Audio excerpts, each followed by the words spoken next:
Last week, we talked about funny internet videos from the 2010s, and I think it's sort of applicable this week too. The thing we have to know about the 2010s is the mass proliferation of the iPhone or Android devices. Suddenly, we were all plugged into the internet everywhere we went. Twitter, Facebook, YouTube, etc. And anyone and everyone could make content and post it immediately, whether we were at home or on a bus or just sitting in the dentist's wait room. The boom of content did more than just shake apart the foundation of network and cable television. It did more than destabilize the cinema industry. It changed how we perceive narratives. It's still changing. Every technological change is a shift in how we process the world through storytelling. These days, it feels scary because of deep fakes, AI, phony influencers, rage baiting. We wonder, how will this next generation cope? How will we cope? Because we're in the midst of it. It's so frightening. Well, it's hard to say how we'll cope just yet. And in many ways, we probably won't be able to, but we're already starting to see through some of the mess just by being able to identify something like rage bait, just by calling out influencers with false fronts and hollow ethics. Basically, we're all having to learn how to make our lives safer by seeing and identifying what's happening around us. It took decades to make cars safer, planes safer, playgrounds safer. And while the world doesn't always feel safe, we have done a pretty amazing job as humans at adapting to whatever newfound hell the techno elite put in front of us. Comedies from the 90s and aughts were rife with meta humor because it took decades of film and television for it to settle in with us viewers that we were being controlled by programming, by stereotypes, by limited scopes of how the world can and should work and look. And by the time the 2010s rolled around, we were all plugged into the bullshit centralized media was feeding us, and we called them on it. I think Drew Goddard's 2012 meta horror, The Cabin in the Woods, is an incredible bookend to this era, along with 1996's Scream. It's funny and bloody and scary, and it is very silly. But it's also a defense of humanity, protecting us from those who wish to program us with old technology. It's these kids' wits and awareness that undo the whole system. It's a bit aged now, of course, here in 2025. We all know these horror tropes at this point, but it's a sign that art has always been trying its damnedest to save us all. Though it could be argued, like the end of this film argues, it might not be enough. Hi, Cecil. Hi, Jeffrey. Top three favorite horror tropes, go. Oh no, a top three favorite horror tropes. Not like my favorite or like ones that I see that I hate. Like ones that I see that I like or ones that I see that I Oh hate. no, your favorite. Like ones that My you favorite. I like bonus though. Bottom three. Okay, okay, Top three, okay, bottom okay. three. Top three. Top three. I mean, if you listen to this podcast, I love a dusty old tome of magic Yes. that is always written in some language in like cuneiform that somebody somehow knows how to read. Uh-huh. Love that. Yep. Love that. What else? I think one that I is like the blessing of water, like holy water is magic, Mm-hmm. to be like sort of a multi-purpose gorilla glue that could be used in any and all situations. Uh-huh.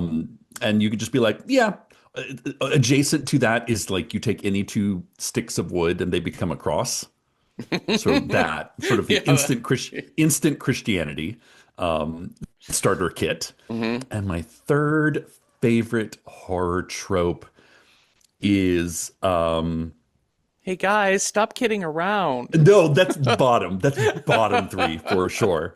I think one of my favorites is like people that have what is the cleanup on this like? Yes. What is the police when the police roll in the last reel and the final girl or whoever's left over is like, oh, thank God the society has arrived, and you're like, there's like 16 bodies in pieces in there. Uh-huh. How the fuck are you going to explain this? I love Blair Witching. Like any like Yes. figure that's standing Hmm. facing away from you in the Yep. distance. Yep. Oh, so scary and good. Love a doppelganger. Like Of when you course. see, oh shit, that is me. Yeah. That's really spooky, scary. Honestly, we don't really use this much anymore, but the sudden like here's a sequel or like hand coming out of the grave, right? Like the hand Oh, popping up sure. at the The very yep. tail end. But Hmm. it's It was almost all a like dream. It was all a yes, dream, or yeah, yeah, yeah. or She's in like an asylum the whole time. yes, yes. I love a super silly, clever uh, twist ending sort of thing. But yeah, I hand love it. coming from the grave at the very end, like the final horror beat, I think is always fun. Well, we Uh, got one of those this week, we did, we did except it's the indeed. hand of an ancient evil god. This movie is too clever for its own good. It's very Joss Whedon. It's so Joss Whedon. It's so Joss Whedon. He co-wrote this with Drew Goddard, who was also a writer on Buffy and several other shows. And Drew Goddard is the director of this film. But it is in the same way that Tobe Hooper directed Poltergeist. It Yeah. is very clearly a Steven Spielberg joint, Yes. and this is a Joss Whedon joint through and through. And I think you can, like, not only just the fact that, he was involved, like he wrote it and he, kind of produced it. It's in the casting, it's in the horror tropes, and it's in the comedy tropes, Mm-hmm. you know? Yeah, it's he subverts a lot of tropes in his movies, right? Like the idea of just Buffy, it just Hmm. by the you know by the TV show Buffy of like the hot cheerleader girl being the vampire killer already is a Yes. very Joss Whedon twist on things. And you think about the kind of the sci-fi heroes of Firefly are very much uh, they're they're not clever Harrison Ford. They're more self-deprecating than that. But he kind of took the Yeah, yeah, Han yeah. Solo funny guy, space cowboy, and made them cool. And Hmm. and I think here we immediately, like from the get-go, we see all of the horror tropes getting ready to take their road trip into the woods, Yeah. and we get Chris Hemsworth, who is the perfect like jock Hmm. football guy, and the first lines out of him, out of his mouth, are about no books. Who taught you to read? And then it's subverted by him being like, It's actually, a, you should read this. This is very good. yes, that's it. The five horror tropes we have are not that. Yeah. They're actually well-rounded, fleshed out characters. Hmm. So the fool is actually smart. The jock is smart. The virgin is, like not quite a virgin. The whore is not a whore, Uh huh. and the nerd is a jock. Yeah. I could not think of how to. I was writing this intro for this movie, and I realized like upon rewatching this film, for me personally, because as much I love media theory, I love Hmm. media theory, and there's so much to talk about in this movie, Sure. and you can go all kinds of directions too. I mean, I think the current day conspiracy brain, the people who are like, well, the world is a simulation.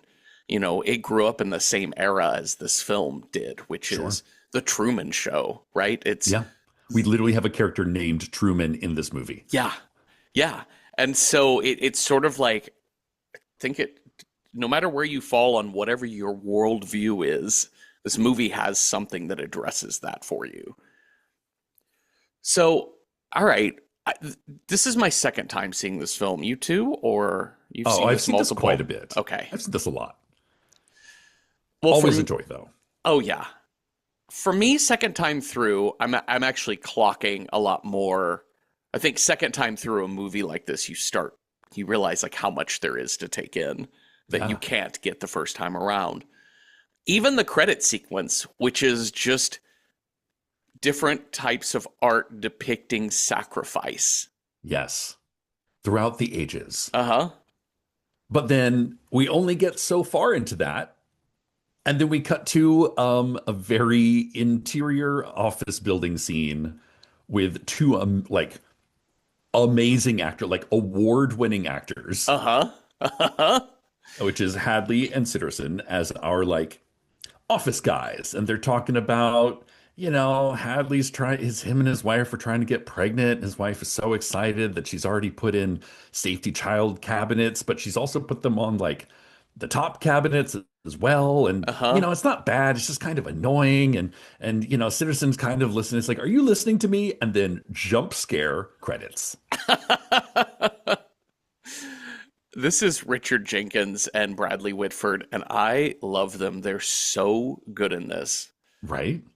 Because like you need, again, it's like you need actors that can literally like in the span of like a scene go from being kind of dicks but kind of lovable dicks to Uh-huh. being really sincere about something back to being a dick. Yeah. Yeah, And you don't hate them for it. You're just yeah. like, I know this guy. Yeah, they're as they start complaining, because it's kind of we're complaining about, he's complaining about wife, but he's not really complaining about her. Like, it's more a matter of, like, this is just where they are. This is how Yeah. guys talk to each other about home life or whatever. He's not It's the like, minutia of everyday life. You're not like complaining. It's more of like, this is what's going on. And oh my God, it's kind of annoying, but like, I'm also really happy to be here and blah, blah, yeah, blah. yeah. You're just It's not like the filling old the ball and space. chain. Yeah, it's not the old ball and chain speech or what have you. And later, when we get to them talking about watching the videos of what's happening in Mhm. the world, you see them kind of like cheering on, all right, let's see the titties. Yeah. And you're like, okay, it feels so sexist, obviously. But then, But not because they want it, because it is mandated on them. yes, that's It, exactly it. I read an interesting fact that I think it was the director slash co-screenwriter grew up in New Mexico, and a lot of these office scenes were actually inspired by him growing up around people that would work in these very sterile office environments in which they're, chatting about this, that, and the other that's going on in their life, but they're actually working in scientific and military scenes in which they're creating weapons that could like completely wipe out humanity, but their everyday life is this banal getting coffee from the machine, taking betting pool, the Uh-huh. brackets, who's dating who in the office, and just the juxtaposition of like leading a very mundane life while segmenting your brain into work, which is something that could literally destroy the world. Yeah. It's banality of evil, right? Yeah. It's the people that have to do the day to day to make the Hmm. evil happen. Okay, so that's the immediate like throw you for a loop of But we don't know what these people are doing. We just know there's an office. there's an office and it's very sterile. It's very like super corporate. We also get a shot Yeah. of it looking like almost like a military facility. Yeah. We also meet, so this is Gary and Steve, and then there's also Lynn, who is the Yeah. chemist. She's from chemistry. Yeah. She's from chemistry. And the only thing we know in this is Sweden failed. It's up to us and Japan because everybody else is fucking this up. Yeah. And we know that Japan has a perfect record. Of course. The US, I think, maybe had one loss somewhere in Oh, there. I've got a good one on this. So they say they're like, okay, well, that was back in 98, but that was chemistry's fault. Uh-huh. You know what that's in reference to? The movie The Faculty, which has the five archetypes. Okay. And the reason that they like overcome the big bad is because they literally have like amphetamines that they use to dose the aliens. Chemistry. Oh, it's so good. It's so good. Uh, okay, so now we're gonna meet our archetypes, The kids. the kids. So we're gonna have five in total. We'll Mhm. start with the women. These are college kids. We have Dana, the shy, bookish type, and Jules, who just dyed her hair blonde, and so she's the cute, bubbly type. I love that idea of like introducing a character who has just changed their appearance. Uh-huh. So we, the audience, only know them looking one way, but the other characters react to how they used to look and Uh-huh. now look different. I love that. Yeah. It's great. It's really, really great. It immediately makes you aware of what that person should look like. Or your Because, perception of yeah, I'm meeting a blonde college co-ed, yeah, but these other characters don't relate to this character as blonde college. They're just like, whoa, oh my gosh, it's so oh, I know, no, I love it, I love it. It's gorgeous, but it's just so different. and also the phoniness of the virgin and the whore archetypes, right? That the whore Yeah, is the blonde and the virgin is the redhead or dark or or brunette, mousy haired. mousy haired, and so And also Dana, who is introduced as having just kind of wrapped up a bit of an affair with her college professor. So even our virgin isn't a virgin. Like our right, virgin has more emotional depth. It's yes, like more complicated than that. yeah. You realize that she had this affair with her college professor, but also that maybe she's just not had a real relationship and is learning that about herself. So we're also going to meet Kurt, played by Chris Hemsworth. This is like the rise of Chris Hemsworth because it was like this movie, Red Dawn, and then Thor all came out kind of like I think they were this movie actually kind of sat on the shelf for a minute when the studio that made it fell apart. So Mm-hmm. like Chris Hemsworth was literally like about ready to turn into the biggest movie star in the world. Mm-hmm. He is the funniest Chris. He's very, very funny. He's Yes. very charming. And he has brought along his friend Holden, who's kind of new to this group. Holden, who's also on the football team. But is also somehow our nerd. Yes, he's our bookish nerd type. I was like, mm-hmm, sure. Uh huh. You know, you got to be very smart to play football. There's a lot going on. It is much more of a That's right. chess match than you think it is. You gotta remember a lot of plays, don't You you? do. You do. A lot of read and react here. But yeah, this is kind of where we kind of see Kurt start with why are you bringing books to flipping that to where you realize he's being dry humored and he's actually talking about Right. a different philosopher of sociology. Which I think is so great, this idea that these archetypes in horror movies, especially, we only have time for one thing. You only get to be one thing in a horror movie Mm-hmm. in the past, pre-Scream, I would guess. Uh-huh. But now it's like, yes, your big jock can also, like, he's on full ride scholarship. Yeah. Like, that Yeah. is possible for people to be hot and smart Yes. and caring and compassionate. Like, it's possible for these things to occur at the same time in a Yeah. screenplay. It's possible to be an absolute stoner and actually see the world in a critical way too. Yeah. That it's not just a full escape sort of thing, to where you're incapable of processing. Because now we're going to meet Marty, who shows up in his beat up old Volvo wagon, and Yeah, like it's like a he's Volvo or something. yeah, and he's smoking out of a bong made from an extendable coffee mug. Yes. Brilliant. So good.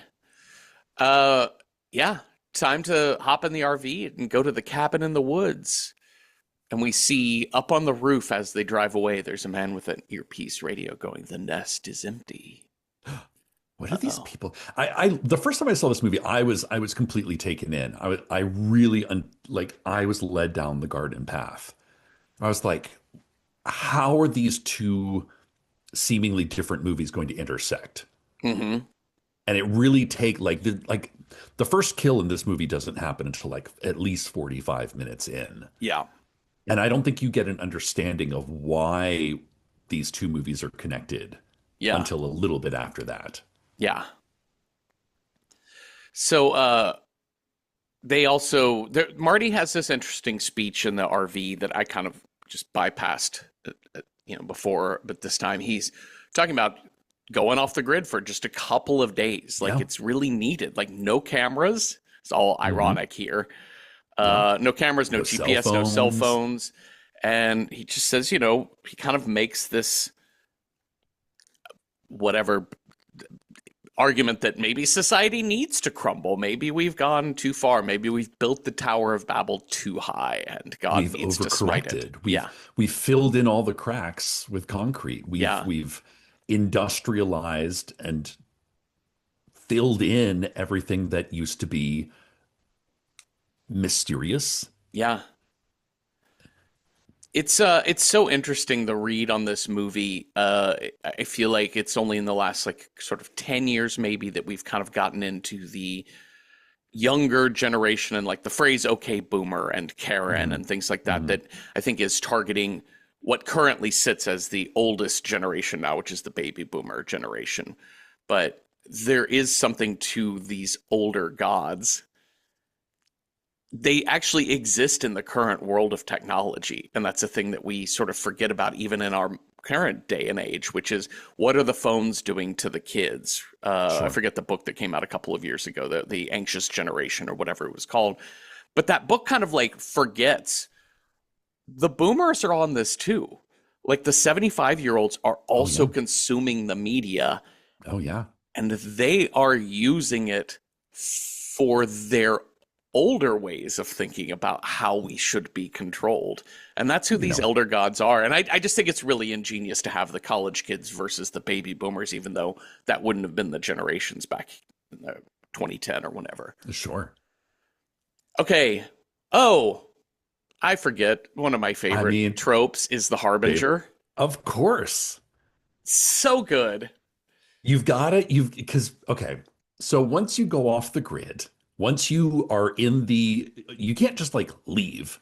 There's an in-between space in which the city kids or the suburbanites go to the rural areas and they have to like, before they're completely isolated, they have to interact with people that actually live Uh in the huh. isolated areas. And we have to see just how different they are and just how terrifying the people who have actually chosen to live in these rural areas are. Uh And we get that full in the face. I mean, huh. and some of the jokes in the scene are actually some of my favorite. I hear the railroad's coming here any day. That's going to be big for you when the streets are paved with actual street. He tells those kids, I've been here since the war. And Dana's like, Which which war? war? He's You like, you know know very damn well which well war. which war. Honestly, sir, Marty's like, what? were the uniforms like blue and then gray? Like, could it have been a situation where like brother was against brother? You And I sesame think, son. and I love this for the comedy is so good here because the Harbinger trope is so prevalent in so many films, and also so rife to make fun of because they're real. Again, the Harbinger is a very one note character. Like they're just like toothless bumpkin who's very, kind of set in their ways and Bible thumping, and they're like, don't go up that hill. Uh-huh. Bad things happened up there, but they're very opaque and vague as to what it is that they're talking about because we can't give away too much information this early No. in any horror film. I love the way that we get the slight trope twist of the Harbinger too, because later he calls into the office, and it's played for great comedy, which is him being very Harbinger sounding on the phone, Yes. and then So he's like suddenly, that all the time. So he's not an actor, no, he's always like that, but he does come out of that when he realizes he's on speakerphone. right? But you also realize that he is a religious fanatic He's a of true believer. he's a true believer that the sins of these young people they got to be taken down by he believes in whatever the ancient gods believe in. And it's, to like the two, our two operators, Hadley and Citizen, are true believers as well. It's just in how they relate to their faith and the mission Uh-huh. is the difference. Yes. Like one of them is a monk who lives or a hermit who lives at the edge of the woods and has like cultivated this whole thing. And he kind of preaches at any moment. And he's, kind of your crazy uncle who lives in at the end, just like, will talk your ear off. And versus the more savvy, true belief. But, you know, again, we're also like having office parties and a little more integrated into society. And Yeah. their faith is a little more harder to spot. Yes. Yeah, Sitterson and Hadley are definitely basically the higher up managers at the Vatican, like Yeah, they're middle non-clergy. management. Yeah. Yeah. So, and this is just one of the flock out here at Hmm. his little gas station in the woods. But thank God we got the Harbinger. We're going up to the old Buckner place. And we pass through this mountain tunnel, this rocky tunnel through this ravine, and we see a majestic hawk flying I over the love it. ravine, and it just hits an invisible electric fence and just feathers everywhere. At Like, this point, the first time I saw this, I was like, what the actual fuck is going on? yeah, Because, like, I don't, like, we often don't, like, in making this podcast, um, Eldritch Abomination belongs in one camp. uh-huh, You know, Deadites and spooky off-woods zombie creepies are in one camp. And then kind of technology conspiracy theories belong in another. hmm, And when you kind of swirl them together, it's a really fun combination that you're like, okay, so yeah, sure, deadite zombies, evil redneck zombies are going to be your scare, but they're just part of a larger scare, which is you're being controlled by an overlord. yes, yeah. A quick note too that the we learned the Harbinger's name, by the way, is Mordecai, which is the Of most course. like horror movie biblical name. Is that a Children of the Corn I was gonna reference? say, wasn't there? Yeah, I think it was the creepy kid from Children of the I Corn. think so. Yeah. Yeah. There's nothing more fundamentalist rural evil preacher sounding than Mordecai. I know, right? All right, we get to our cabin in the woods. We're all And getting it's an into our rooms. exact replica of the Evil Dead cabin. Yep. So good. So good. It's in better shape. It is in better shape. Yes. The Evil Dead cabin is comically in bad shape.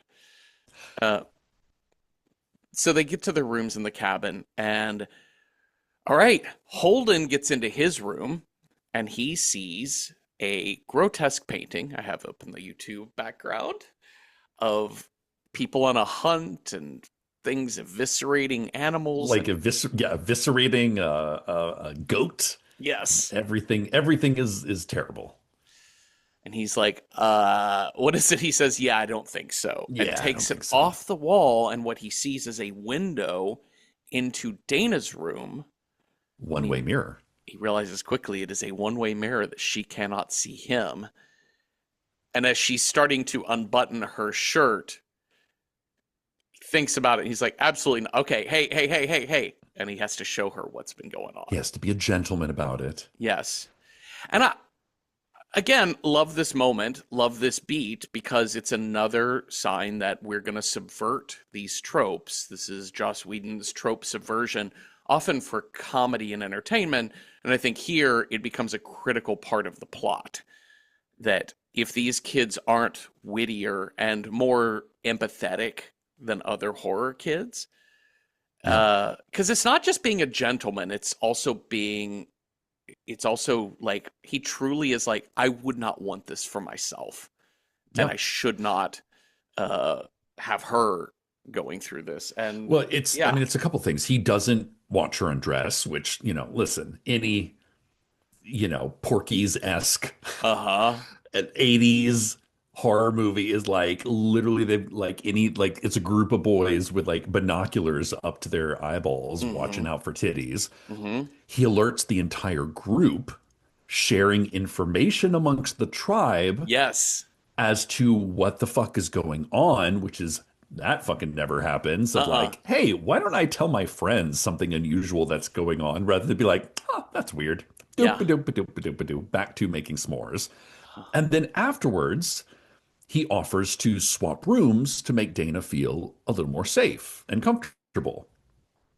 yep, And then we get the subverted thing of like Dana's watching Holden take his shirt off, and she's like, oh, he's actually quite delicious. mm-hmm, And she puts the painting back up. She has the same reaction. Yeah, this painting. No, I don't think yeah, so. And covers it with a blanket. yep. So good. So good. I love the symmetry of that whole set of scenes is great too. We get back to the multi-camera unit back at the whatever main base we're at, which, as we will learn, is directly below this cabin. Yeah. It is very Truman Show. Like Hmm. once we start getting into the multicam, watching everybody in their little rooms, kind of having their moments.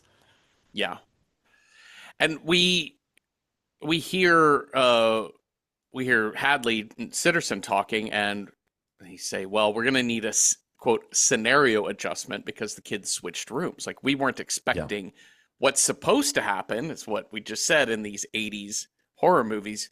The boys are supposed to ogle the girls. Or even not find the thing itself. Like the fact that these kids are like inquisitive, they're doing these things that are starting to not understand their Mhm. situation, but they're noticing the details of their situation. Well, yeah, they're I think the main thing is like I think the one way mirror and the ugly painting were intentionally set there by Oh, the really? institution. Yeah, because I Oh, think the idea is you want to get them to the libidinous state, right? Because the gotcha. very next thing that they're Gotcha. going to I see. say, Dr. Lynn's like, "Well, I'll give a bump of chemicals to Jules to increase her libido Right. because where she got her hair dyed has those chemicals in there. So Yeah. she's been like microchipped That's it. essentially." And which is again the conspiracy theoriness of like supposedly Jules's hair dye has a slow release chemical in it. Uh-huh. Marty's weed has been chemically dosed to make him more susceptible. I mean, like this is I feel like this is like RFK territory all over it, you know? Yeah. Oh, yeah. Absolutely. Like, Absolutely. wait, this everyday product that I'm using is actually doing something that the government, it's what? I'm gonna write a Facebook post about this. That's right. Yes, the red dye is causing Hmm. ADHD in children. Not the phones. Absolutely. Not the No, phones. no, no. Not No, none it's of not that. behavioral at all. It must be chemical. Okay, so yeah, I think that what really ruined it for the institute here is that Holden communicated with the tribe, Hmm. right? Like that he let everyone know this is going on, and that's kind of fucking things up. But it's fine. We can do it. It's fine. But we're learning a little bit more about the ancient ones from when Mordecai calls in, when the Harbinger calls in. He's like, the ancient ones see everything. And I'm still on speakerphone, aren't I? Yeah. You know, that whole bit. So we're We also starting get to a little hear those bit, phrases, but yeah, not yeah. from a reliable narrator yet. Yeah. And we also get to see I love one of my favorite parts of this movie is the other experiments that are going on in Japan and Buenos Yes. Aires and Stockholm. Those are some of my favorite. And I heard that they were almost cut. And I was like, fuck you. Thank God they kept them in. Because when we later get the idea that what happened, the sacrifice that Uh-huh. is the crux of this movie is different for every country Yeah. and it's changed over time. And kind of the only thing that it really, the through line is youth. Yeah. We love to see our youngins tortured. Yeah. And that's kind of true. It's mostly because horror movies for such a long time were made for younger audiences or were thought of as a lesser genre. So it's Hmm. like, only teenagers are going to watch this. So we have 50s movies, 60s. I mean, like with a rare exception, a rare, Roman Polanski blip in which Hmm. horror movie is elevated to something more sophisticated. Mostly, it's meant to be a schlock B movie that's on in the background. So this idea that other cultures do the same kind of thing, and we have a very Ringu scenario happening in Tokyo. The Japanese one is the I love funniest it. thing because you only really see two clips of it. Yeah. It's the midst of the children being terrified and then the resolution that's The happening, and the resolution. resolution And is so funny. Um, because it's like we're like Dark Waters, The Ring, The Grudge, Uh-huh. Like it's definite, it's real. These Yeah, patterns are real and are really fun to make fun of once you start seeing the patterns. because it starts The Grudge and then it ends Happiness of the Katakuris. Yes, it does. Yeah. Okay, so we're also going to meet security officer Truman, who has Hmm. been assigned to basically to Gary, Steve, and doctors Sitterman, Hadley, and Dr. Lynn. Uh, he's assigned to basically be their protector, their head of security for their main office, and he is also kind of the conscience of the audience. He's A the one who bit, kind of yeah. questions, wait, why are you taking bets from other staff members? It feels like you could rig that system. I Because don't know if he's the conscience. He's the new character. So he's yes, asking the questions that we're asking. yeah, I guess that's what I mean is that he's asking the critical questions Yeah. in some way. But he's also the kind of hard line, like, Hadley kind of makes fun of him. He's like, this isn't the military, which again is like, we're so used to if it's a conspiracy movie, the military, it's big government. Mm-hmm. It's like the blob, right? Mm-hmm. It's the government made it. But this isn't the military. This is something else. And also, I love the line where he's like, have you been prepped? It's like, do you know that being prepped is different than being prepared? And he's like, I will maintain my post until the end, which is such a great, like those lines that you kind of wash over you when you first see this movie, Mm-hmm. but you realize just how fucked up it could possibly get, Mm-hmm. that you need someone who is prepared to hold the line Yeah. until the very end Yeah. because of what they have floating around in these fucking cubes. Yes. All right. So now we have Gary and Steve saying, let's get this party started. Cut to Kurt at the cabin saying, let's get this party started. And they're playing Truth or Dare. Of course. And Have you it ever played gets. Truth or Dare? Did you play Truth or Dare as a rowdy teenager, I did not. as a No, I college don't think kid? I ever played it. No. I think the college drinking game for us was not Truth or Dare. It was Never Have I Ever. Oh, sure. Yeah. That was much more that was much more entertaining because then you learned everyone's secrets. It's all truth and drinking. That's funny. I don't, yeah, I wasn't much of a drinker until maybe my senior year in college was Okay. probably when I actually started actually having beers and things like that. And so then at that point, that was me and my roommate Anand going to God, what was the name of the bar in College Station where we would basically get a pitcher of beer, a picture of like Pearl Light for like Mm, $4, and then play Resident Evil on yes. the video game. Yes. Okay, the Truth or Dare starts with I think this is such a good scary scene, which is Marty dares Jules to go make out with that moose over there. And they're like, Marty, have you ever seen a moose? That's a wolf. And it's a wolf head with its tongue and teeth bared. Yeah. And she does a whole scene with it, like, oh, are you looking at me? Oh, that's very sweet. Yes, thank you. And then she goes to very sexily make out with it, licking its teeth and sucking its tongue. This is so fucking scary because we already know this cabin is fucked up. Yeah. And I'm just waiting to watch her face get ripped off Right? Yes. by animatronic wolf. It's the length of one, it's the commitment for the actress Uh huh. of really going for it. Yep. Like it is like what seems kind of dumb actually turns into something that's kind of sexy and dangerous. Yep. Because we're also getting shots of like everybody else watching it and they're like, yeah, yeah, do it too. What am I watching? What is she doing? She's wow. She's licking its teeth. Oh, okay. Like it goes on just a little too long Uh huh. that you feel like it's in uncomfortable squirmy territory. Yeah. But then she's like, okay, ta-da, done. Next. And Kurt kind of double dares Dana into taking a dare and not, wussing out and taking truth. And so Dana's like, fine, I'll do a dare. And then jump scare, boom, cellar door just opens. Of course. In the previous scene in the office, they sort of explained to Officer Truman, to security guard Truman, that, uh, hey, listen, we can't force the kids to do anything. We can rig the game to an Influence extent, but they have to make the choice on to their own. transgress. Yes. Like they have to make the choice to be like, yeah, we shouldn't go. Like this isn't our cabin. We shouldn't go exploring the basement, but they have to explore. You have to like.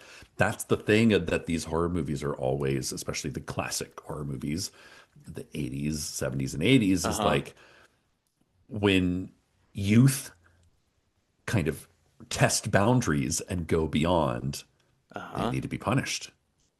Don't go rooting around in other people's shit. Yep. Everybody knows that, but they're going to do it anyway. Gonna do it anyway. And they go into this dark cellar. This is very funny. Marty's the one who's like, guys, I'm not sure it's okay to be down here. Like, what if I dare you all to go back upstairs? Like, I know. trying to Yeah. get them out of there. But it's so funny because this is where we get the montage of hilarious horror tropes. Like, Kurt starts by picking up a conch shell and almost blowing into it, which suggests that's going to draw on the mermen, what we hear Hmm. about, but he doesn't. He ends up finding a Hellraiser puzzle box. Of course. Holden finds a music box and starts playing it. Jules finds an old locket on a I mannequin with an know. ancient dress. Let's see. Oh, Marty Mark, starts looking through film? like a snuff film. Uh huh. But Dana's like, wait, hey guys, listen to this. And everybody kind of like, and everybody kind of puts down their object. Uh huh. And Dana starts reading from the Buckner, like, what is the Patience Patience Buckner. Buckner's. And I love, this is where I do really love Joss Whedon's respect for language, Yes. is that he understands how language over time can be used effectively. So, like, this sounds 1908, Uh huh. like by the use of the word et instead of eaten or Yes. ate. Like, it's, he makes it sound like he uses language so effectively. So it doesn't just sound like, I'm Patience Buckner. This is my diary. Yeah. My family's fucked up. And Like and it sounds like an artifact Et also tells us these are like hillbilly or mountain people of it, like southern or Appalachian people. that have only learned to read and write from the Bible. Yes. It's very King James, Yes. you know? Yeah. The shit isn't Rhode Island. Yeah, It's like Southern Virginia, Western North of Carolina, course. whatever. Yeah. And it's, Patience, she has like a couple brothers. They've shown the true religion to those two travelers, but she doesn't know if she likes it or not. Her brother gets a husband's bulge whenever he puts somebody in the black room. The husband's bulge is very funny. I mean, it's very, I mean, which also is kind of tapped into the sort of puritanical base of America. Like it's a bit, it's a bit Scarlet Letter Hmm. sounding, you know? Yep. What happens when your puritanical religion goes a little, just a touch too far and you become a murder family? Yep. Marty says, I'm drawing the line in the fucking sand. Do not read the Latin, but Dana I reads know, the Latin. of course. And wait, there's a Latin inscription here. Let's read that as well. And it has to be like intoned like a chant. And See? outside, Dusty old tome. Dusty dusty old old tome. tome.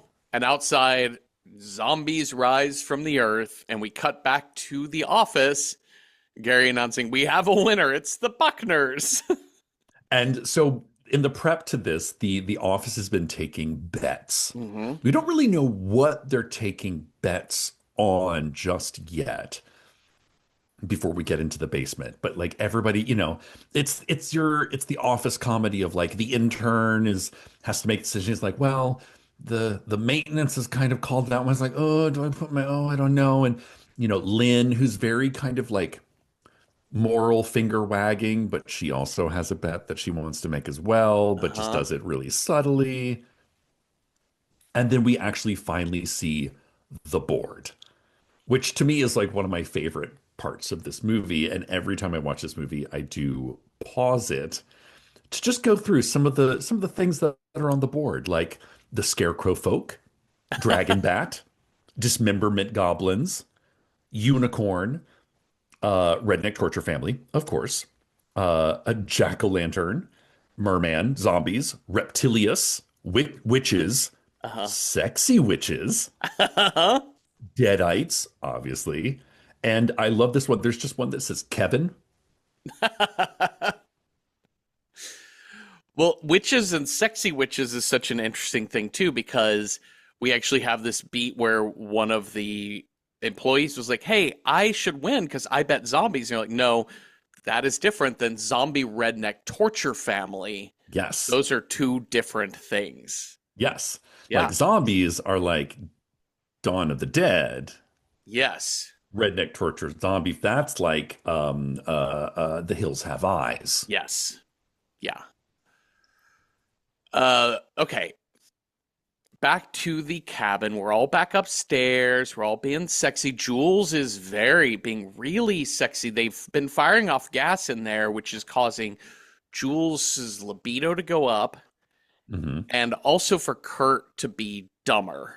Like they're Yeah. dialing down his smarts and up her libido. And it also is kind of implied that like whatever's in this alcohol they have Yes. is fixed as well. And Marty's kind of the only one he's looking a little concerned. And he's like, I have a theory. Like he's like, I think there are he tells Dana, I think there are puppeteers. I think we're not who we are. I think people Yeah. are controlling us. So this is your stoned friend at the party saying we live in a simulation. And you're like, Yes. okay, Marty, But cool. he is actually, but it's the beginning of a theory. Yep. But he's actually starting to gather evidence. Like Kurt just called Holden an egghead. Kurt's on like full academic scholarship. Like I've seen both of like these are my friends. I know what they're like when they're drunk, and this is not them. Yeah. Yeah. Because we even learn when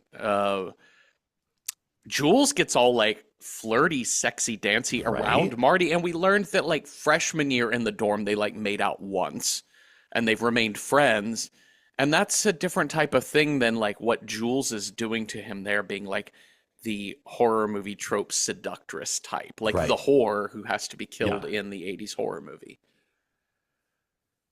All right, Kurt and Jules head They're gonna go out. do it. They're gonna go do it in the woods. Marty's like, I'm going to bed. I need to read Yeah. a book with pictures in it, which is a Of funny course. line. Okay, out in the woods, he's starting to undress her.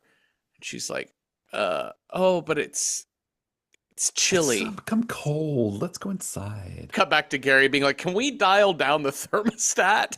Yeah, yeah, yeah. Um, So yeah, so now they dial up the pheromone mist, and Hmm. now we're hitting the pheromone mist dial up. Also, they put a giant spotlight, like it's Yes. moonlight, lighting up a soft piece of grass or moss Of- to let right. in.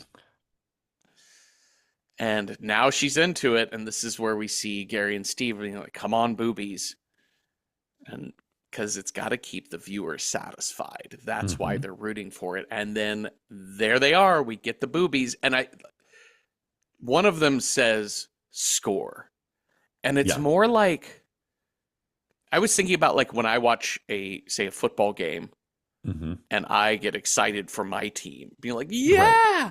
But Yeah. sometimes they'll cut to one of the coordinators in the booth upstairs, and you will see an amazing catch, an amazing touchdown. They'll cut to the booth, and you'll see him like writing things down and then talking to Yeah. somebody. And that's Score. what these guys are doing. That's the difference is that like why I fucking love Bradley Whitford. I mean, come on, he's amazing. It's not the full-throated I got to see boobies. It is check off list. Great. Yep. It's with a bit of it's and like we also kind of they're going to say in a little bit they're like, man, I'm actually kind of rooting for this girl. Like I'm kind of rooting for these. We're not there yet, but that the idea that this one feels a little different. Yeah, these kids actually have like a fleshed out life, a fleshed out Hmm. personality. Well, while they are on the ground doing doing the delectable things, Jules's hand gets stabbed by redneck zombie, looking very Lord of the Rings orcish. Yes. Yeah, for sure. They have these weapons that are basically bear traps at the end of chains. Yeah, it's like That bear they, traps at the end of a chain. They have a sort of a logging sized saw, uh-huh, a like a long, skinny, almost like a fish knife, like a fish gutting knife. uh-huh, Um, what I love, the comedy in this is like obviously top notch, but the horror beats are top notch as well. And you really get this in Jewel. So this is our first death. yeah, So we have to kind of like establish the horror of this situation, and it's played for serious. And one of the reasons you get that is you really get Jules is the blade in front of the eyes of the victim. mm-hmm, Very Tenebrae, very Dario Argento, yep, very, like you see the terror in her eyes. It's not just a stab and kill. We, the audience, need to see the lead up to the kill, need to have the anticipation, you know, watch the victim understand what is about to happen to her. yeah.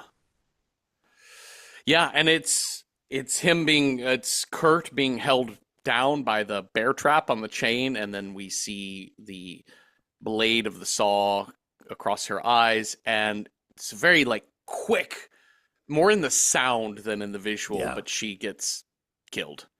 Yeah. And cut back to Gary and Steve muttering, "This we offer in humility. This we offer in humility and fear. Kiss the little coin or locket thing, as it ever was, as it ever was." That you may stay in your slumber. Mm-hmm. Marty is still awake, and he keeps hearing whispering, and we can understand it. I'm going for Go a for a walk. walk. Go for a walk. I'm the boss of my own brain. I'm gonna go for a walk. Yeah, of course. Dana and Holden are out making out on the couch, and Marty passes by and says about Holden, he's got a husband bulge. Yes. Funny. Outside, Marty steps outside. We see a figure advancing on him, and it turns out to be fake jump scare, but a real jump scare of Kurt being like, "You gotta Yes. run, motherfucker. Let's go." Yeah, get inside. And he like just kicks over Patience. But Marty clocks it. Marty's like, that's a girl with only one arm, Like in the journal. just like in the journal. They're like, what? What's going on? What's going on? And Kurt's like, we gotta get out. The usual thing. We gotta get out of here. Where's Jules? Jules is dead. They're like, how do you know she's dead? And at that point, the cabin door busts open, and it's the biggest Buckner. I don't know, Father Buckner or Uh-huh. whoever, literally has the most amazing anatomically correct severed head of Jules and just throws it into Dana's hands. Yes. I can't tell if this was just like the darkness of this movie, the way it was shot, or like the makeup done on Jules' severed head. But when it lands, she's got brown hair Oh, does in she? this. Yeah, it just I looks think no, I brown. think I think it's because the blood has Yeah, like I think that's what it was. But I just thought that was yeah. interesting that her hair does not look like that platinum blonde anymore. I think it's bloody. It's all It's it's just all bloody and muddy and matted. bloody. Yeah. Okay, so I also love this exchange of Kurt kind of rallying everyone. He's like, no matter what, we Hmm. have got to stay together. Cut back to the Let's control room. They're like, oh, come oh on. no. We've got to yeah, let's like search each room one by one, stay together. Exactly. They're like, okay, hey. Citizen Richard Jenkins like, hey, watch the master work here. They pump some dumb pheromones in. You know what? Maybe we should split up. I think that's safer. And Holden's We'll like, cover more yeah, ground. good point. Yeah. And Marty is the only one who's like, really? What the And, fuck? and this is a very funny thing because we will realize actually, let me interject this. I think one of the weird dated things about this movie is how fringe marijuana is. I know. That Marty is like the only, like, they're all a little bit like, what are you doing smoking so regularly? They're And like, like, oh my God, we don't want to get arrested. Well, this is, I mean, this is literally the kind of the tipping point of like marijuana legalization yeah, we're in our just country. now in this 2012 starting to really push this in like medical marijuana and things. And now it's pretty normalized, but I love the idea that like his special power is he smokes weed, so he's And a immune lot to of a it. lot of it. I guess that's the thing. You have to like there's a tipping point. You got to be really, really high to be immune to the Yes. pheromones. Okay, so Marty, they all end up separating back into their own rooms. The And doors slam shut all at once, mhm. lock them in. Great. Now the redneck zombies can just pick them off one by one through the windows.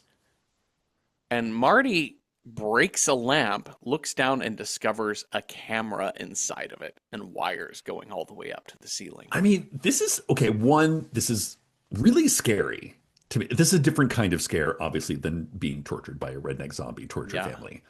But it's this idea that you are part of an experiment, or that to me is very scary and hits a very different place.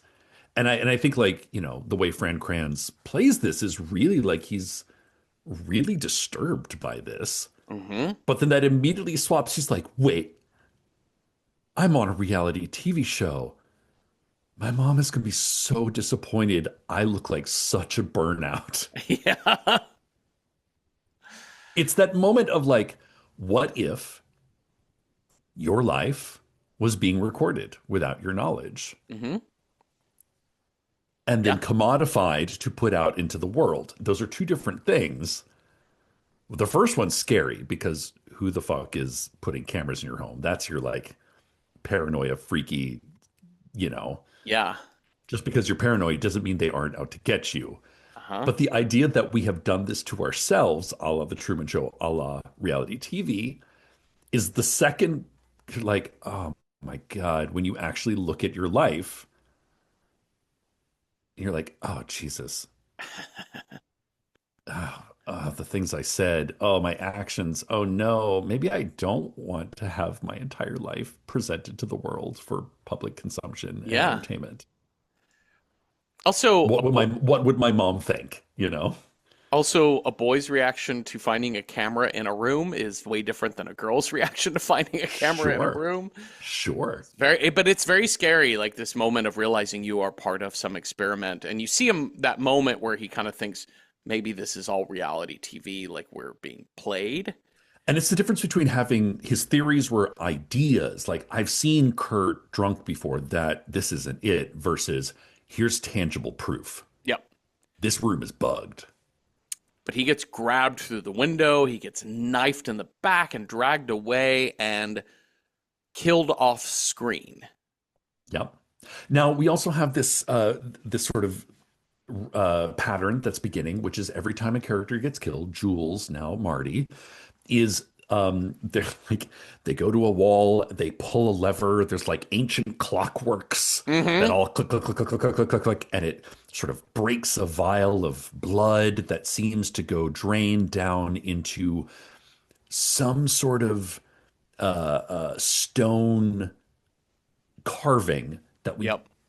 can't quite make out just yet. No. We're starting to get a little more details, but we can't quite make it out just yet. Yeah. Part of the Well, ritual. it is part of the ritual. Dana and Holden, they come together through their window. They like Yeah. crash through that Holden one way smashes through the mirror. window. And Dana realizes as they're trying to hold off these redneck zombie torture family, she realizes, oh, there's a path to the basement under the rug here. There's a crawl And space. there's a crawl space, and they get into that crawl space and they realize, oh, this is the black room from the diaries. Because it's It's the torture room. tables filled with rusty tools and chains on the ceiling. Of course. I mean, who doesn't have a torture room in their basement? Another like a really great horror trope subversion here. So Holden gets got in the back by the bear trap on a chain from the zombie Yeah. who's like trying to pull him up through the hole in the floor, but she grabs one of the murder tools and just stabs the shit out of that zombie. And I love Like, that. well, she's like goes once through the eye and like pins him to the wall, and you're like, oh, thank God he's dead. Nope, he's a zombie. And she's like, Uh-huh. oh hell no.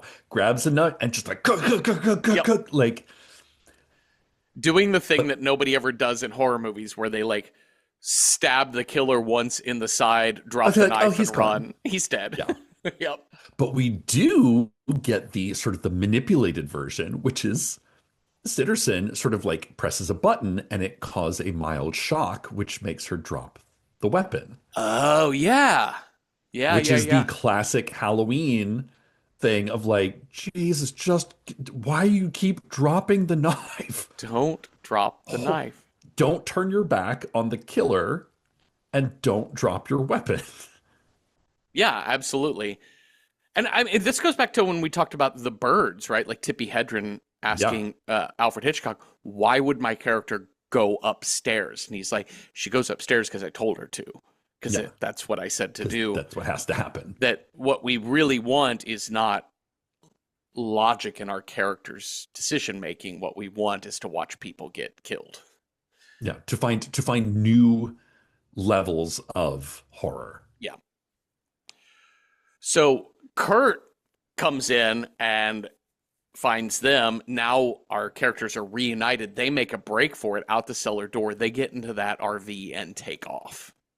But there's a bloody handprint on the door of the Rambler. That's right. And meanwhile, so we get back to the institute, and we see in Japan all of the kids have gathered in a circle in the classroom and they're singing this happy song in unison, and the And, evil Sadako or whatever is like being diminished into a happy frog. and they're like, yay, her spirit will now live in this frog forever. Yay! They're like, fuck you, fuck you, fuck you, fuck you, little cute little 4-year-old Japanese kid. Every other city has failed. You want quality, you got to buy American. And so, okay, so we've got Japan is clearly, kind of a ring grudge Uh-huh. situation. I think Buenos Aires is a King Kong, so Uh-huh. giant kaiju monster situation. Stockholm is kind of implied it's the thing, so like an isolated, it almost Uh-huh. looks like a mining camp kind of Yep. thing. And then what's the other one? Madrid? It's like Madrid or yeah, but it's kind of shows a burning castle, a la Uh-huh. like a Dracula or a Frankenstein kind of gothic. Yeah. And Lynn says we're toast if we don't get this under control. And we're like, we're got it under control. But then Steve realizes that fucking tunnel is still open. Fuck. Why is the tunnel not shut? And he goes hauling ass through the hallways, pushing people out of the way, getting over into Make a hole. operations or Make a engineering. hole. Yeah. And they're doing the, well, we didn't We even get never the order. we never got an order for it. Yeah. And so Gary has to like hotwire the machinery to make the explosion go off and stop them from going through the tunnel. But they see it. So they're in the tunnel and they see the explosion. Kurt throws that RV into reverse. I'm like, okay, sure. Yeah. Drives them up. But now they're like, they realize it wasn't just a rock slide, it was an explosion, which is Uh-huh. very different. Yep. They're like, this can't be. Like, something is not just a like in the Evil Dead where it's like, a mysterious like the bridge is all twisted up like a claw. Uh-huh. It's not mysterious, it is something very tangible and un supernatural that Uh-huh. caused that bridge that caused that tunnel to go out. Yeah. So they know, and what they decide is, hey, Kurt's got his motorbike. He can do this ravine jump. Sure. Kurt's like, yeah, I've jumped bigger ravines than this. And I'm like, don't you need a ramp? Anyway, never mind. so he's like, I will get the cops, I will get helicopters and guns, and those things are gonna pay for jewels. They're like, all right, go get him, big boy. And he does the big Yeah. jump, hits the electric fence halfway across, and goes falling into what seems like the abyss. Yeah. I like that we really get to watch him like tumble all the way down, sort of like hitting the zzz, zzz.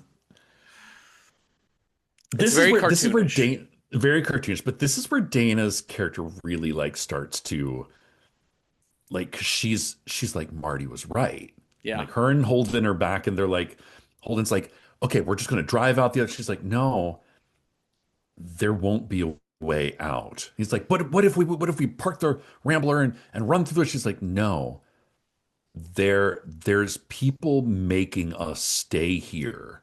Yeah. And he's like, don't lose your shit on me. I need you calm. She's like, okay, oh, okay. Whew, yeah. Yep. And he And immediately gets stabbed in the neck. yep. And the RV flies into the lake. And Dana kicks the zombie off of her deep underwater and climbs out the sunroof and swims. I love all of these transitions. Makes me Yeah. think about it's doing kind of what the movie Intruder did, which is Oh, yeah. there's a lot of visual transitions from this moment of horror to this moment of mundanity. And here in Yeah. this moment of horror, we see her swimming up through the lake at a very, very wide shot. Like impossible. Like this lake is like impossibly deep. Yeah. And then cut to the same level of water, but beer being pulled out of a cooler, Hmm. essentially. And the control room is fully celebrating because it's okay if the We virgin did it. survives because she's last and she suffers. Yes. She has to become the final girl. And the Yes. final girl, optional. Sometimes they Optional. die, sometimes they don't, Yep. as And long as they're the last to go. and we see kind of in the background on the monitor that orc zombie like wrapping a chain around her neck Hmm. and holding her up. So you're like, oh, she's done. She's dead.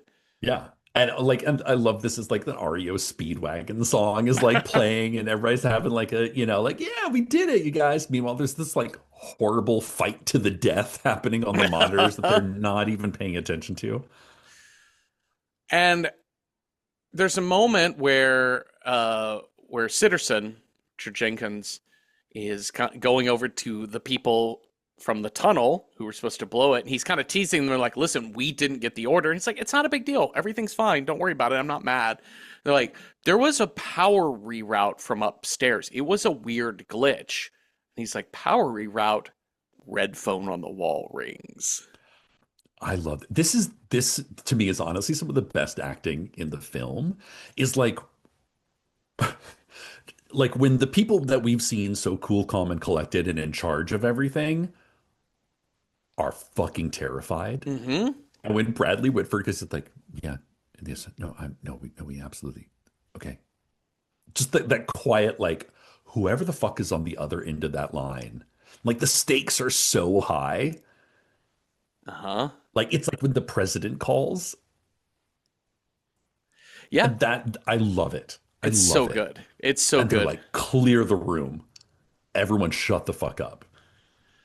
Yeah, record scratch and phone ring, like Hmm. landline, old school phone ring. Or Red phone. yes, It's like, red it's, phone. I mean, it's very like Doctor Strangelove. Yes. Like, if the red phone rings, something bad is happening. Well, and what Hadley is saying to whoever on the other line, he's like, that's impossible. Everything was done within the guidelines. Wait, which one? Hmm. So we're like, wait, somebody's still alive. We cut back to the woods and we Epic see battle. Yeah. Dana is still barely alive and she's about to get fully killed by the zombie when Marty shows up and fucking clobbers the zombie, kills the with zombie. his extendable bong Yes. mug, like branding shit like a sword. Uh-huh. And Marty not dead and he Marty's grabs not dead. Dana. He's like, "Get in here."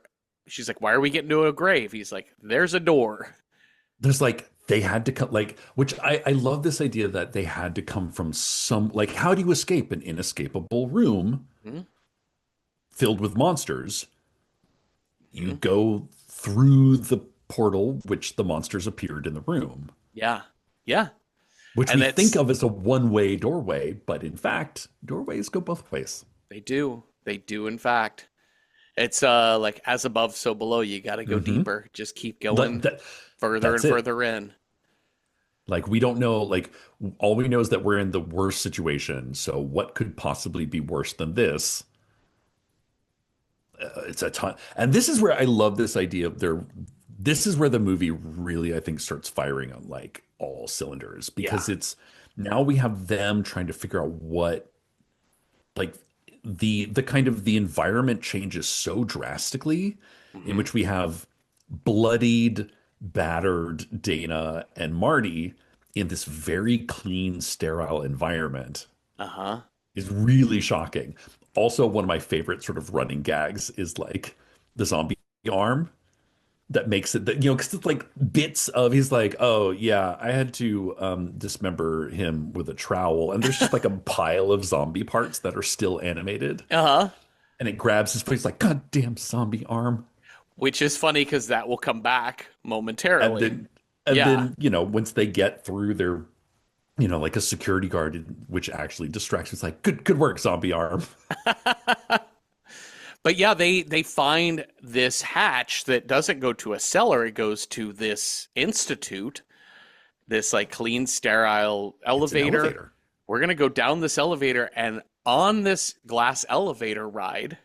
This is such Yes. funny like exposition for our Uh-huh. characters, but they see all of the glass cages holding like a werewolf, this like skeleton looking poltergeist It's like spirit, a poltergeist ghost. creepy We ballet get girl with creepy ballet teeth girl for a with a face. face full of teeth. Yeah. Uh-huh. And then sort of sensual torture demon. Yeah, Circle Saw Hellraiser. Yes, Yep. Cenobite, Yep. but he's holding his little thing, and that's where Dana, she's like, they made us choose. Yeah. They made us choose how we were going to die. Yeah. So back in the main office, they're like, we just have to kill the fool, Hmm. meaning Marty. Like, if you see them, leave Dana alone. It's got to She's go got in to a be the proper final order. girl. Yeah. Yeah. He has to die. Leave her alive. If she dies after, totally fine. Yeah. Don't kill her first. Kill him first. And Lynn is the chemist. Lynn is like, I think it's all the stuff he's been smoking, making us Hmm. immune to our pheromones. Well, the guard draws a gun on them in the elevator, but gets grabbed by Zombie Arm. Good work, zombie arm. Uh, that dude gets killed. They make a break for it, and then we hear a woman's voice on the PA, which we'll learn is the director, saying this should have gone differently. What is happening to you is part of something bigger. Forgive us for what we've put you through, but we got to get this over with, basically, is what she says to them. And they kind of hear like, hup, hup, hup, hup, hup, hup, hup, guards with machine guns kind of Uh-huh. coming. So they hide themselves in the control booth Uh-huh. while all these guards, but they're in a sort of a bulletproof room locked.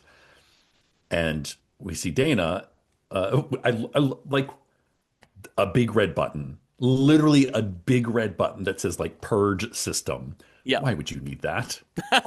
Unknown. But it's the third time that somebody says, let's get this party started. Mm-hmm. And she purges the system And of all every the horrors. I really love a great trope is the person who knows they're about to die, and you get the beat Hmm. of them going, "Uh-oh, Oh, fuck. oh shit." And I think the one I remember the first time I remember seeing that was Jeff Daniels in Speed, where it's Oh, just sure. you Yes. realize, Yes. oh no, like it's Yeah. just a resignation. And every one of those soldiers with machine guns at the base of the elevator banks, they hear all of the dings go off at once, and one of them goes, "Oh shit!" And then crazy monsters come out of nowhere, and it's a Just fucking bloodbath. like carnage. Like there's like tentacles. I mean, it's this in the movie theater. This was like the audience was howling at this. So funny. I think what makes this scene so beautiful, it's the scene itself is great, but I think the bit of the garnish it needs to elevate the scene is that fucking giant snake is hilarious to me I know, right? because it's the most visible thing happening. And one of the dudes gets flipped in the air and the snake just grabs him out of midair. It's so Yeah. good. And I think it's what makes something sort of eminently rewatchable is that there's so much visual information being thrown at you that you Uh-huh. can't possibly take it all in on just one watch. No. So like the board, like this scene, like there's another shot where they kind of pull out and you see Dana and Marty in their little cube and there's like dozens of other cubes. And I saw the two girls from The Shining, Uh-huh. but there's also like a cube where there's just a giant kitten. Oh, You yeah. can't possibly take in everything, which is an acknowledgement that you should watch this movie over and over, or you're going to rent this movie and want to pause it to kind of, to kind of like savor all the details. It's very funny. It's in a lot of ways like it's kind of a product of the DVD generation, where the Hmm. idea that you could have a high resolution way to pause and stop movies. But Oh, yeah. in the streaming era, we talked about this on our last horror shorts thing. I forget the name of the Adult Swim thing we watched with the multi cameras in the house. Oh, right. Um, People live in this house. yes, There's people in the house or whatever. Yeah. but that's one of those shorts where you can pause and stop and look at every last little detail that's happening Yeah. because there's shit that is not central, and you could just look You're at like, this what the fuck? screen Yeah. in the lower left, and this movie fits that streaming era as well. Okay. Upstairs in the main control room with Gary, Steve, Lynn, and Truman, there's something is pounding hard on that Yeah. very thick Yeah. metal The, door. the giant vault door has been locked. Monsters are loose everywhere. Mhm. Again, like one of my favorite little details is Ronald the intern. You can see him holding up a sign in one of the windows, in one of the video screens. You can't Oh, really see what it says, uh-huh. but like there's just monsters everywhere. Well, we'll get back to the control room in a second. Dana and Marty get forced out of their control room because the giant bat has flown, Yeah. demon bat has flown in there. And they are stumbling through blood-soaked hallways. I love the background thing of like the shambling, not zombie, but like masked spirit guy just kind of like drifting through the hallways. Yeah. I love the black and white sadist strangers-esque killers. Yes. Uh-huh. The murder clown. There's a unicorn. That gores a man against a Uh-huh. wall. Um, and as they are, so they're seeing all this carnage. Meanwhile, back up in the control room, the door has been breached. Truman gets overwhelmed and like guts spilled out by these zombie creatures. They're scarecrows, Scare. Oh, that's the scarecrow people. Okay. and he kind of like ignites a bomb. Meanwhile, like Hadley just has like a machine gun and is trying to like hold Mhm. everything off, while Sitterson is like rewiring something. Mhm. Yeah, and Truman does the useful death of like, listen, Mhm. I know I'm dead. Might as well help the Yep. cause. That is one of my favorite horror movie It's a tropes. good horror movie and action film trope too. Like, Yeah, I yeah. know I'm Like if dying. I'm gonna, there's no way I'm gonna make it out of this, so I'm gonna take as many of you motherfuckers out with me as I can. Hmm. And the last thing, Steve finally gets overwhelmed. Hadley gets overwhelmed, knocked to the floor, and the last thing he sees is giant goblin. It's the toothy- merman. Oh, is that the merman? That's the whole thing. So there's Oh. this joke where like they're making bets and Hadley's, and Sturgeon like, oh, same as it. Yeah. And he's like, man, I just really wanted to see a merman. He's like, no, you don't want to see a merman. Listen, the cleanup is a nightmare on those things. Mhm. And so out of the mist That's comes, the it's merman. kind of like a goblin meets a creature from the Black Lagoon, except it's like chowing down on Hadley, and it has a blowhole that like ejects the blood. Straight in the air. Yep. Love it. And Sitterson makes his way out, but he runs into Dana in the hall, who Like literally runs into her knife. runs into her knife and he's like, "Oh my God, it's you." And he tells her regarding Marty, "You have to kill him." And then Sitterson dies. Dana and Marty make it to the basement. They find those where all of Hmm. those little blood machines had been pouring into the crevices. They had been filling up these outlines of each of the five archetypes. If you've got Dana's like, they're us. the virgin, the whore, the fool, the jock, and the bookworm type. Yeah. And yeah, that's where they realize that this was a ritual sacrifice. And I love Marty's like in character. He's like, why can't they just wear robes and tie us to stones and Yes. stab us? Like, come That's on. always worked. Yeah. Enter our cameo, Sigourney. which Sigourney's amazing in this. I did hear there's two other alternate. Hmm. One was uh Jamie Lee Curtis, Oh, sure. and the other was Bruce Campbell. Okay. Which I mean, come on, like Bruce Campbell would have been great at this. But like I love that it's Sigourney Weaver because she has such like an action horror Yeah. is recognizable from the action horror world for, from Aliens. So like, yeah, you don't want to fuck with Sigourney Weaver. Like she seems like somebody who would actually like kill you, you Yes. know? Like, Yeah. Yeah, she's definitely in the badass woman mhm. pantheon. So she shows up and basically explains everything. He's like, if we fail by sunrise, which is in 8 minutes, the ancient Oh, ones put a will clock on it. rise. Yeah, put a clock on it. So if you both live to see the end, the world will also see the end. And Marty's like, well, maybe it's time for a change. And so this is kind of philosophical argument of like, do you sacrifice yourself for the world to move Right. on? And just But if like, it's oh, but if it's a world that requires human sacrifice in order to survive, is that a world worth dying for? This is where I was like, this is a very American film. mm-hmm, This is a very 21st century American film. yeah, This idea of sacrificing yourself for the greater good is become very anathema to the modern American ideal. yeah, It's different in other countries, and I think it was different in America maybe 150 years ago, 100 years ago, uh-huh, because this idea that for the greater good, yes, I will march off to war. I will put myself in harm's way. I may not come back, hug my wife and daughter as I go. But in the 21st century, it's like the individual should be worth more than the collective. yeah. Well, and I think it definitely started I'm not saying with, it's right or wrong. I'm just yeah. saying that seems like where we're at right now.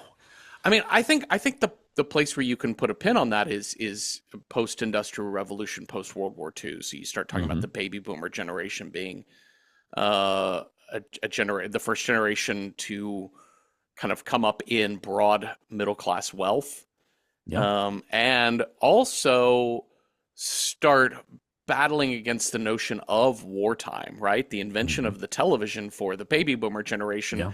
showed them what the previous generation could not see in Korea, Yeah. but what the The baby boomer horrors of, generation yeah, could yeah. see in Vietnam, which is not only the horrors of war, but the type of war that you were fighting, which was Yeah. horrors of war, but for what? Like Yeah. Germany and Japan seemed like very obvious enemies because of encroachment on land, but like why are we in Korea? Why are we in Vietnam? Yeah. What's And also, happening like, here? who are we fighting? These are women and children, but there's also the enemies could be like Yeah. that. And it wasn't the baby boomer generation necessarily fighting those wars. It was them sending their children to fight those wars. Yeah, well, it's the baby boomers going to fight those wars, right? The baby Oh, yeah. boomers had to do Vietnam. They went to Oh, yeah. Vietnam, not Yeah, their yeah. kids. But they, it was their kids. It was, I mean, I don't mean to broadly generalize. It's so it always gets tough when you talk about generations because I don't want to get Sure. into, okay, boomer, don't mess with a Gen Xer, we're tough Yeah, yeah, kids yeah. or whatever. You're like, But there's like 7 years difference between some of these generations. and obviously different people exist at different Hmm. personalities at every age, but I just mean like broadly speaking when we talk about like major cultural influences, it's really interesting that when our generation Gen X came up in the suburbs, Yeah, like the very concept of like being attached to anyone made no sense. The latchkey kid is you don't even have your parents at home yeah. to be like, hey, here's how to exist in the world amongst other people. So I do think that's a really interesting read on your part, Cecil, of like this very American notion that they both decide, Dana and Marty, of like maybe it's time for a change. And Marty can't bring himself to die for the goodness of the world because he doesn't believe in the world. Dana feels so horrible because she almost shoots him Yeah. before Patience shows up. Or no, because before a Oh, a werewolf werewolf shows up. shows up and bites her. Um, but then Patience shows up and axes Sigourney Weaver in the head. Which I do love this idea that, Dana and Marty are obviously cogs in the wheel of the great machine, clearly. Uh huh. But this idea that the horrors themselves Yeah. are cogs in the wheel of the great machine, that the patients, did patients ever ask to be a zombie murder redneck family? Uh No. uh. And No. she is the only one, we know from the beginning from her diaries that she doesn't like the violence. She's not into it No. when she was alive. She's doing it now because she must, because she's drawn that way. Hmm. But she's also kind of the same, like she, in her own innocent zombie way, is curious enough to go deeper. And she's the one who plunges the blade into the network Uh huh. that creates her, that's exploiting her. Yeah. Do your ghosts want to haunt your house? Do the zombies want to be reanimated? Yeah.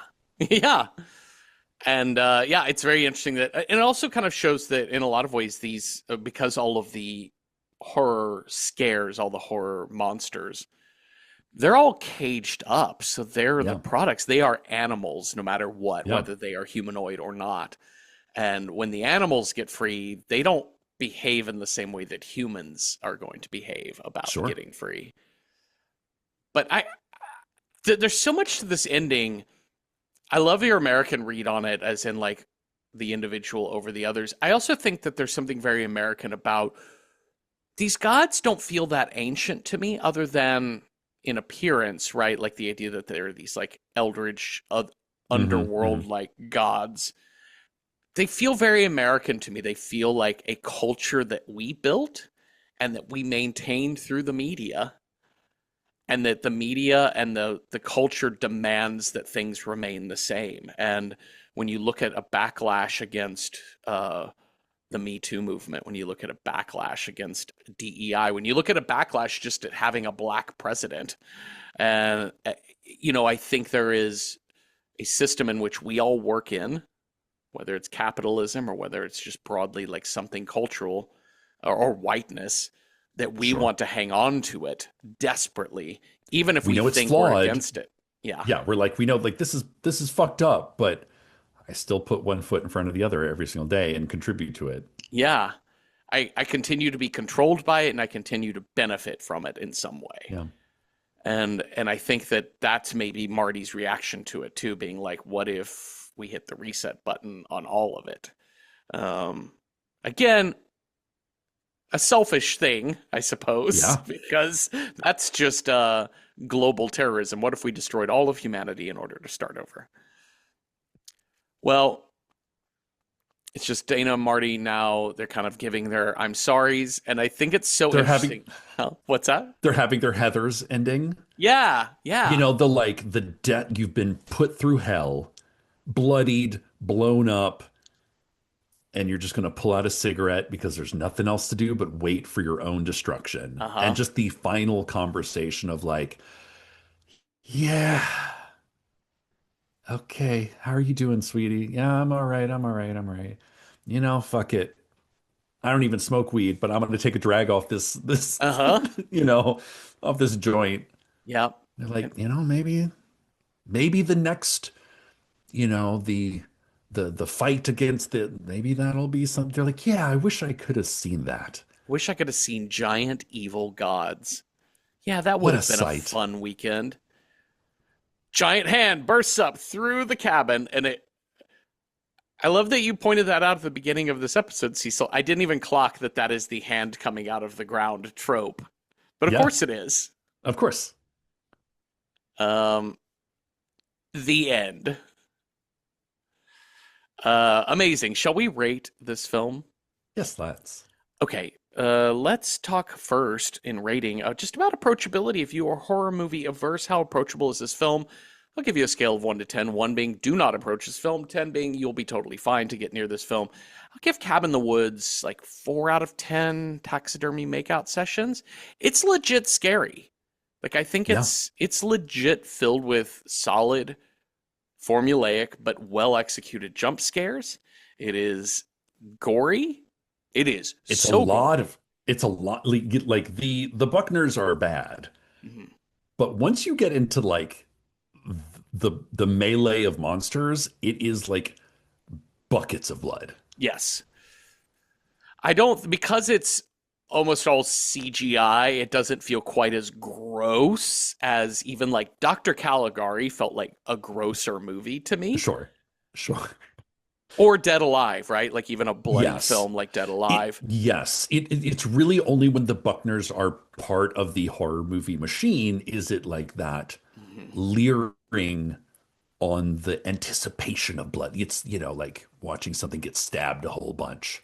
Yeah, and I think the aggressiveness of the comedy of the meta humor of this film, I think softens it a lot. I Yeah. think if this were a bleak and dark horror film through and through with this level of violence, I might be like, it's a 2. Yeah. But Yeah. I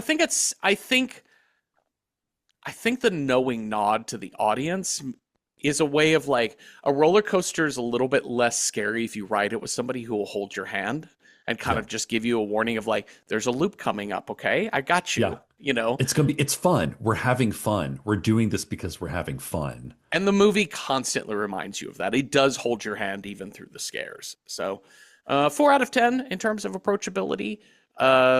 Speak nothing of approachability, Cecil. How do you rate this as a horror film? I think it's a pretty darn good one. Hmm.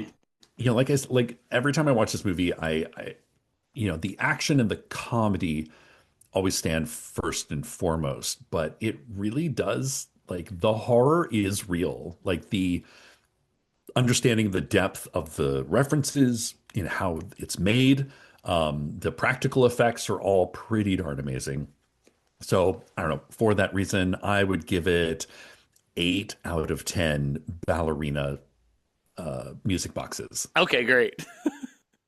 Okay, let's figure out what movie we are going to watch next. You've got a scare die, I've got a style die. We will roll those up and see what movie matches those two things. Cecil, on your scare die, if we roll a 1, our next movie's scare is Psycho Killer. 2, it's a bad mom or bad dad. 3, technology is the scare. 4, a wild card. 5, magic with a K. Or 6, religion is the scare. That's a 5. Magic. Been on there 8 weeks. Okay, we're gonna match up your magic with the style that I roll. If I roll a 1, it's got to be a black and white film. 2, a one-word title. 3, animation or musical. 4, it's got to be a film specifically from 1991. 5, horror homework, something essential horror viewing. Or 6, what the fuck did I just watch? Something weird and wild. Okay, let's see what we got here. I got a 1, Cecil. Black and white. It has been on Ooh, this list for 29 weeks. wow. Okay, magic plus black and white. I think we're going to have some good ones here. So We do. And we have some old and some new, which I appreciate. yeah, we've got some. We wrote down a few on here. And then also, we are at Random Horror 9 on Letterboxd. You can follow us there and follow our lists where we keep a list of every single possible die roll matchup that we have going on. And you can contribute your comments to help us pick movies. Okay, so let us start with the ones that we wrote down. Okay, here's a 20, I believe, 14 film called November. This is, where are we from here? This is like Sweden? Scandinavia? Yeah. I've heard it's really good. Mm-hmm. Um, yes, like very witchy, very folk magic. Yes. I remember this movie comes up a lot in werewolf searches. Oh, no, I said Oh, 2014. When is this movie coming out? Film. November. Film. Wikipedia is it came out in November. Duh. duh. No. It's an Estonian film from Oh, 2017. There we go. Estonian. Ooh, exciting. Yeah, mythical village is inhabited by personified Black Death spirits, werewolves, and the devil himself. Yes, That please. feels very magic with a K. And also a black and white film. Another movie we put on here is The Black Cat, which is a 1934 film. It's a pre-code horror movie. Boris This Karloff and and Bela Bell. Lugosi. hmm it was the biggest box office hit of 1934. Let's see here. It is let's see, it's got something to do with a black cat. That's all I know. Necrophilia, Satanism, drugs, a chess game of doom, torture, a black mass with a human sacrifice, and a man being skinned alive. Great. I love Another pre-code. I love pre-code movies because they pre-code is. were fucking wild. We've also got, I believe this is a German film from 1920. This is The Golem, How He Came into the World, a German silent horror film about Gollum. Uh, I've never seen this one. mm-mm. Yeah, I do love the silent horror. Yeah, I do too. It always hits pretty hard. I don't know how 1920s Germans are handling Jewish magic and folklore, but I'd be We'll curious to find see out. it. We could Yeah. find out. It's possible. Another one on here, I think you might have written this, is Night of the Eagle. So Night of the Eagle is an older film. It's from 1962. College professor discovers that his wife has been practicing black magic for years and forces her to stop her foolishness. But Ooh. he later learns the true powers of the occult. It does look like we are It's not kind of of. questionable if we can watch it, Yeah. just because it's not available to order unless you have like some weird fucking ITV. I don't know. Yeah. It does not seem readily available. Just Watch has changed their web interface and it's making me crazy. It's so hard to read. Okay. We also wrote down The Juniper Tree. So The Juniper Tree is a 1990 film. Oh yeah. This is based Sorry, off just of want a to make Brothers Grimm fairy tale. just want to make sure I get the Um, right information here. Okay, s- so this is a 1990 film starring Bjork, uh-huh. a widowed farmer. Farmer's son resists his new stepmother's attempts to win him over. Um, Icelandic medieval fantasy drama. Okay. So I like we've got sort of fairy tale magic. I love a Bork. She's Love a Bork. incredible. Bork, bork, bork. Bork, bork, bork. We've also got on here some true classics. The Picture of Dorian Gray. Yeah, I mean That's that's a that's that's some a deep magic magic. object, you hmm know. We've also got the Orson Welles picture, The Seventh Victim, which is Satanism in the Yeah, West like Village or help, my Greenwich. friend has been kidnapped by a bunch of Satanists, Yeah, which that's I've never Orson seen Welles. either. Orson Welles, I right? don't Or I don't think so. I don't know why I said Orson Welles. I have no idea. It's Mark Robeson is who that is. Do not know where I got. I think I was thinking of The Third Man, but this is Uh, The Seventh Victim. We've also got Night of the Demon. this is a 1957 watch. hmm American professor arrives in London for a conference on parapsychology, only discovered that his colleague he was supposed to meet was killed in a freak accident, and it turns out the deceased was investigating a cult led by a devil-worshipping doctor. Trail of mysterious manuscripts. Okay, great. Man, those Satanists, they're up in everybody's business. And then finally on our list, we had the 1943 American horror film I Walked with a Zombie.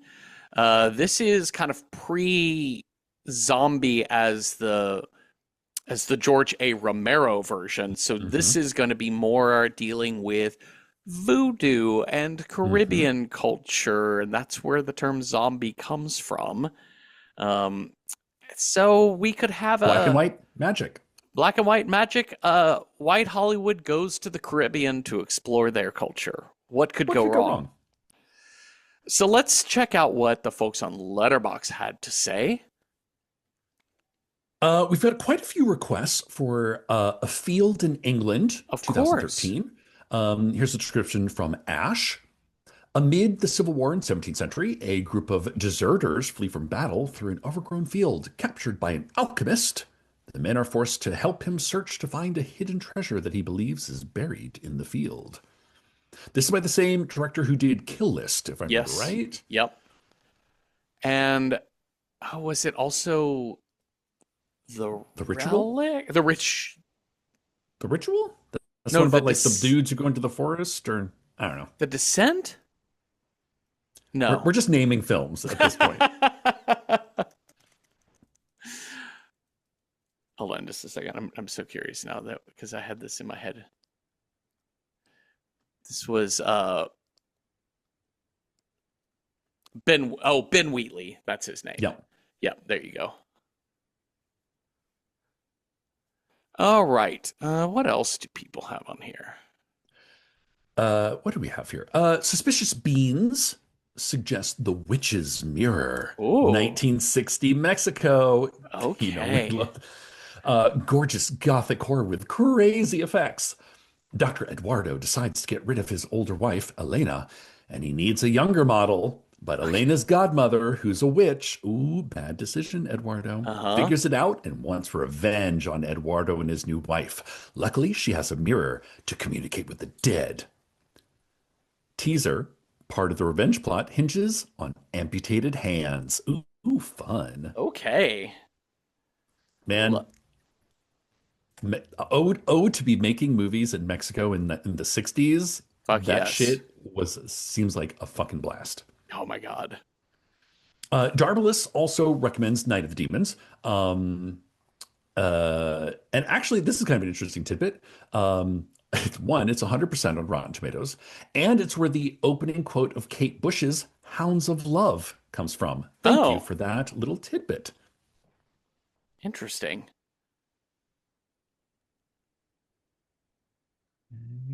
Okay. Weaponized Toaster recommends The White Reindeer from 1952, a Finnish folk horror film. A shaman turns a newlywed woman into a vampiric white reindeer after she Oh, seeks help. I think I might have looked this one up. I don't think this one is available to stream, but this is another like we're getting into realms of one, it's the 50s, which is an interesting that this movie was made in the 50s, but like folk horror vibes. currently on Shutter. Oh, Mm-hmm. interesting. All right. Don't have a lot of Finnish films, I don't believe. I know. I don't Ace think we've done Diamond a also. Finnish film Yeah, before. I don't think we have.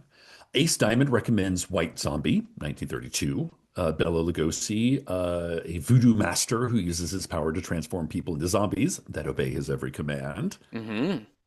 Laughing Academy recommends The Mummy, 1932. Boris Karloff as Imhotep, who is buried alive for blasphemously trying to resurrect the princess whom he loved. And an archaeologist accidentally revives him by reading aloud the Scroll of Thoth. The mummy steals the artifact and tries to reunite with the princess, only to learn that she has been reincarnated. Okay. Rika 620 recommends Tikkun 2015, Haim Aaron is a bright, ultra-Orthodox religious scholar living in Jerusalem. His talents and devotion are envied by all, but one evening, following a self-imposed fast, he collapses and loses consciousness. The paramedics pronounce him dead, and his father takes over resurrection efforts, and beyond all expectations, he comes back to life. Oh, fun. Sounds kind of Okay. interesting. So, kind of a religious Mm-hmm. Jewish mysticism take on Mm-hmm. magic.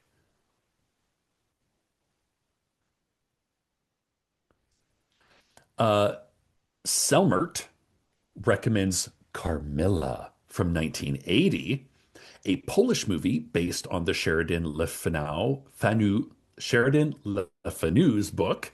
Not sure if it's a vampire counts as magical, but if so, this movie would be an interesting watch. And it can be found on YouTube with English subtitles. And finally, Katie recommends Carnival of Sinners, 1943. An artist gets a magical talisman, but 1 year later, the devil comes for his debt. French and black and white. Wow. Oh, what's standing out to you, Cecil? This is tough. Mm-hmm. I have a feeling this is going to be put 6 on a die for Mm-hmm. me because we've got new movies. We've got, like, because black and white doesn't necessarily mean old, but we do have like movies from the 2013, movies from the 60s, movies from the 50s, movies from the 30s. Mm-hmm. And all of them are going to be very different in how they handle magic. Some of them are more about people worshiping the devil, kidnapping people. Some of them are like more folk horror magic. And I think all of them kind of light up different parts of this combination. Yeah. I'm But really, things that are jumping out to me are like November, yeah. Field in England. I'm very curious about the Golem. I'm very curious about the White Reindeer, Night of the Demon. Mm-hmm. I love Picture of Dorian Gray. Yeah, yeah, yeah, yeah. I'm interested in Juniper Tree as well. Yeah, Uh, there's a lot on there. I think Seventh Victim. Yeah. Seventh Victim. It's another classic. Those pesky Boy, Satanists. we have a lot on here. Okay, so Let's put 6. You yeah. do one, then I'll do one. Okay.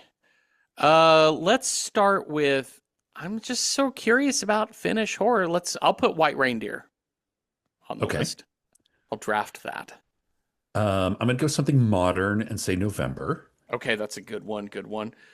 Let us do another one from the Letterboxd. It had so many suggestions. A Field in England. Ash Yep. brought that to us. Okay. Weaponized Yeah. Toaster brought us White Reindeer. I'm gonna go Night of the Demon. Night of the Demon. Great. I will do. Shoot, so many good ones. Do. Let's do the Black Cat Okay, cool. pre-code Yeah, oh yeah, yeah, yeah. or yeah, And then I'm gonna finish it up with the Golem. great. All right, so 1 is White Reindeer, 2 November, 3 A Field in England, 4 Night of the Demon, 5 The Black Cat, or 6 The Golem. You want to roll? You want me to roll? You can roll. Okay. Let's shake my little cup and see what we got here. That is a 4 Night of the Demon. Yes.